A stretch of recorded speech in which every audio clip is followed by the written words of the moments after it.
We're here in Pennsylvania. We decided to take advantage of our visit to hold another in our series of big picture conversations with voters who are applying their real-time worries to their presidential decisions. Last night, Jeffrey Brown led the discussion here at WQED in Pittsburgh.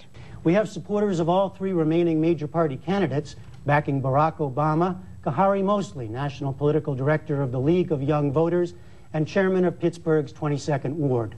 Abby Wilson, co-founder of Great Lakes Urban Exchange, a project dedicated to the revitalization of Rust Belt cities, and Dr. Alan Russell, director of the McGowan Institute at the University of Pittsburgh Medical Center.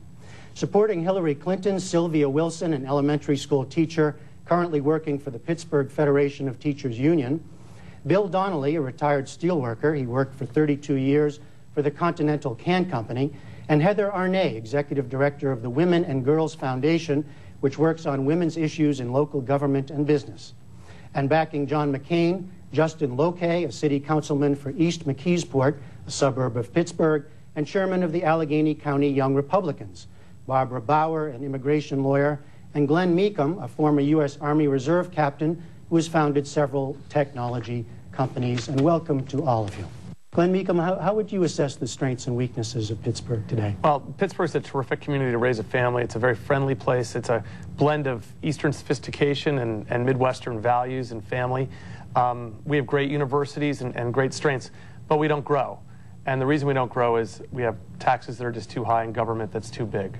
Sylvia Wilson, you grew up here, you've stayed here.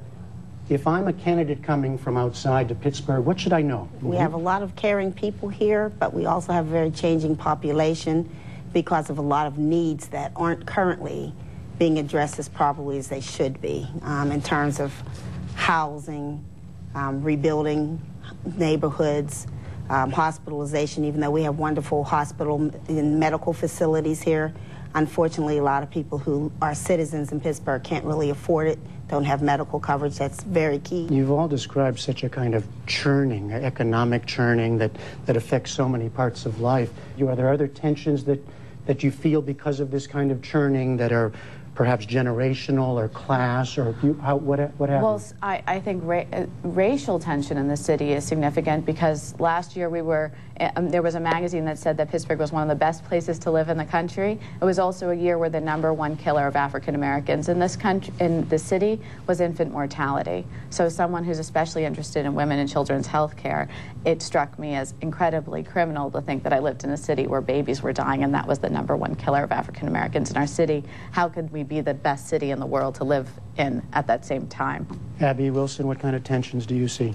I mean, I think there's obviously a major class tension as well in Pittsburgh that is the result of these changing economic circumstances. But I do think we have to find a way in order to accommodate the manufacturing workforce, find a way to train those people to make a transition into our shifting economy. Some portions of that population are at different ages and have already left the workforce. So how can we soften the blows of a highly technical job sector here in Western Pennsylvania? And I think that involves having a very upfront discussion about class tensions that have really been inflamed by the political coverage of this election cycle. Well, let me stay with the churning, though, and how this is affecting people. Glen Meakem, what do you do about who's left behind or who's not being brought up at the same time?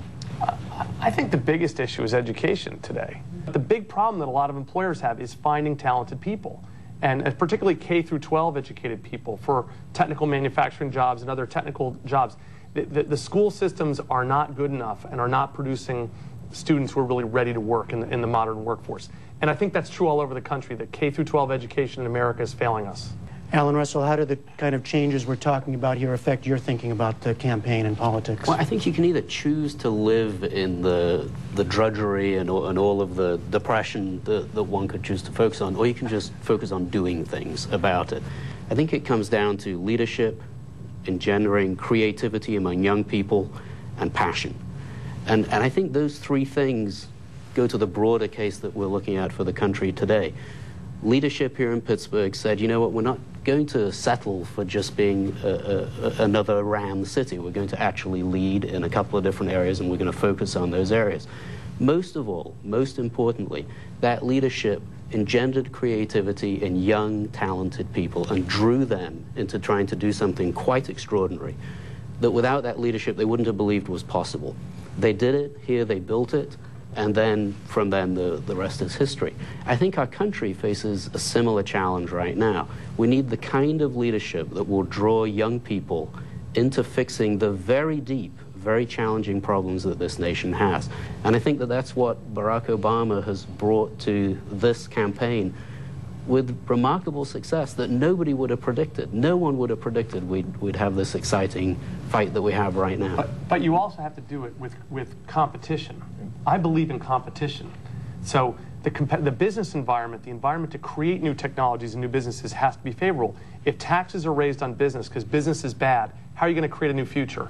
If taxes on individuals are raised so people don't have an incentive to work hard and make money and create new things, how do you create a future? If you're afraid of global competition, if you want to hide behind trade barriers and not compete, how do you create a new environment? So I think that a lot of the policies I hear on the Democratic side, frankly, are anti-growth, anti-competitive, and those are the kind of policies we've had here in Pennsylvania and Ohio and these other states for a long time. Anti-growth, anti-competitive, anti-business. It doesn't work here in the Midwest. It won't work for the country. One of the things that's so exciting about Pittsburgh is that our core history, what made this city great, was that we were innovators and we created the core that created the energy for this country to run on. And that's where I think we can go. And you know, part of why I'm supporting Senator Clinton is because she's pledged to create 5 million green-collar jobs. Because investing in green technology and solar panels and wind technology and businesses like yours that are how will she create those jobs? How does a president create 5 million jobs? How by does the cutting government the do tax that? cuts for the wealthiest 1%, which, you know what, if I was in that 1%, I would be proud to give my tax cut back if it meant investing in jobs back into my community. Well, I mean, Pittsburgh's a city that can create the energy that takes us away from oil reliance. All those people you're raising taxes on are all the small business owners who create all the jobs. When you raise the taxes, jobs go down. You know that's not completely true. It's not small business owners. It's investment bankers that make $50 million a year in New York City saying that guy who makes $50 million a year is paying less of a percentage of his income to taxes every year than teachers who are members of the Pittsburgh Federation of Teachers. All right, back to Dr. Russell. So it seems like I ignited this, so maybe I can douse the flames a little. So I think what's interesting is that in my day job, I worry about how to replace organs. It's such a complicated, ridiculous idea that you have to take a step back and not worry about all the details. What we're talking about here is petty little differences between politicians and political issues, very small things that really aren't that important. Whether you believe in this tax or that tax or NAFTA or CAFTA, it doesn't really make too much of a difference. The country's problems are massive. And they are massive problems. And the problems will not be addressed by this generation. They were caused by many generations that came before, certainly Senator McCain's generation and maybe even Senator Clinton's generation. The problems will have to address by our children. And it's who can reach into the minds of our children and excite them that they can actually fix these problems. That's the person that should be our president. Yeah. What the problems are, what the strategies are, we could debate ad infinitum. Okay, Mr. Donnelly, sounds like you think it's more is at stake here. Well, I worked with the AARP of Pennsylvania, and my job was to go around to all the candidates, and I was impartial, and we stressed health care for the senior citizens, and all the speeches that I heard were speeches over and over and over again. Hillary Clinton, excuse my French, but she came down with the only solutions.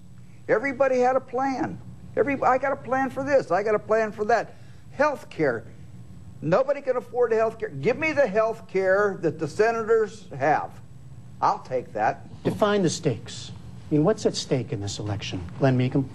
Well, I think that John McCain has got a set of economic policies which will grow the economy, which will get us out of recession we're in right now, and which will safeguard our future internationally as well. You can't say you're going to engage the world and then say you're going to cancel treaties and renegotiate treaties. I mean, the Canadians and the Mexicans are inflamed about what Barack and Hillary are saying right now. That's not a way to engage the world. So John McCain is talking about engaging the world in a positive way, protecting us from Islamic terrorism, protecting our future in the Middle East, and also growing the American economy. Okay, well, thank you all so much for sharing your stories and experiences with us. Thanks a lot.